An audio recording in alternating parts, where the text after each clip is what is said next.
السلام علیکم۔ آج آپ کو تھوڑا سا روزے کے اور افطار کے بارے میں بتاتی ہوں۔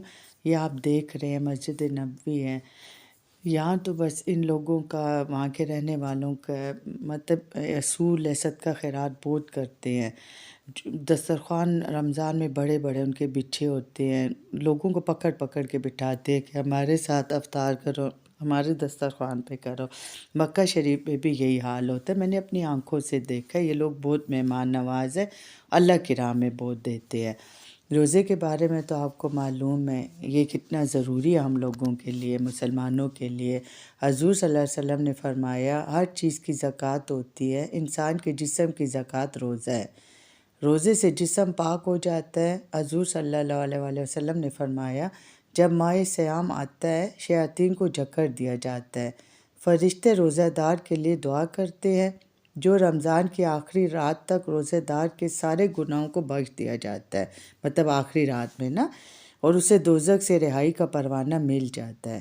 ایک صحابی نے پوچھا یا رسول اللہ، یہ جو دوزخ سے آزادی کا پروانہ ہے یہ لیلۃ القدر ہے؟ تو حضور صلی اللہ علیہ وآلہ وسلم نے فرمایا نہیں، جب مزدور اپنی مزدوری مکمل کرتا ہے، مطلب جب اس کی دیہاڑی پوری ہو جاتی ہے تو اس کا مالک تب بھی اسے اجرت دیتا ہے نا۔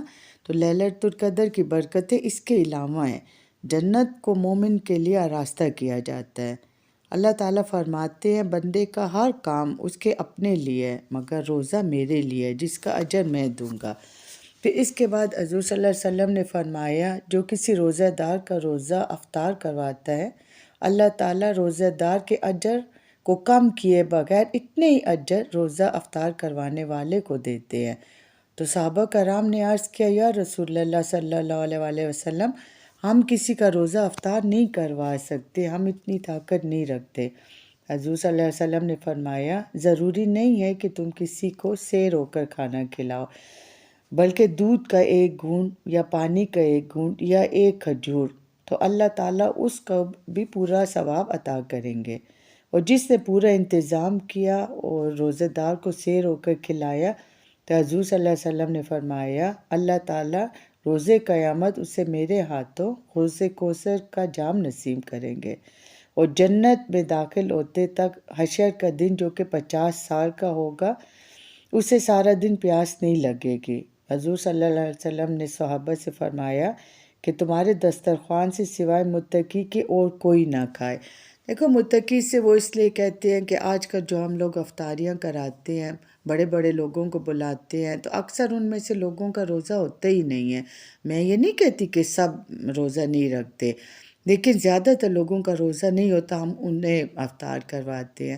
تو ہمارے دسترخوان پر وہ لوگ ہونے چاہیے جو روزہ دار ہے۔ ظاہر روزہ دار تو رکھتے متقی بندہ ہے، عام بندے کو تو اس کی پرواہ بھی نہیں ہوتی، نہ وہ اس کے نہ رکھنے کے عذاب سے ڈرتا ہے۔ تو اس لیے کہتے ہیں کہ دسترخوان پر متقی ہونا چاہیے اور روزہ دار ہونا چاہیے، اور غریب بندے کو افطار کرواؤ جو کہ ڈیزرو کرتا ہے۔ امیر بندے کے تو اپنے دسترخوان سجا ہوتا ہے، اسے تو کوئی وہ نہیں ہے، ضرورت نہیں ہے ہمارے افطار کی۔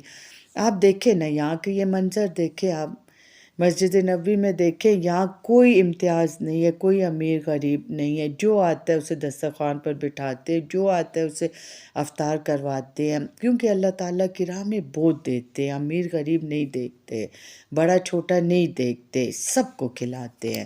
تو بس رمضان میں کوشش کریں کسی غریب کی مدد کریں، کسی غریب کو کھلائیں، بجائے اس کے کہ امیروں کو اور کھلائیں جو کہ پہلے سے ہی ان کے پیٹ بھرے ہوتے ہیں۔ بس دعاؤں میں یاد رکھیے، اللہ تعالیٰ ہم سب کو توفیق دے، آمین۔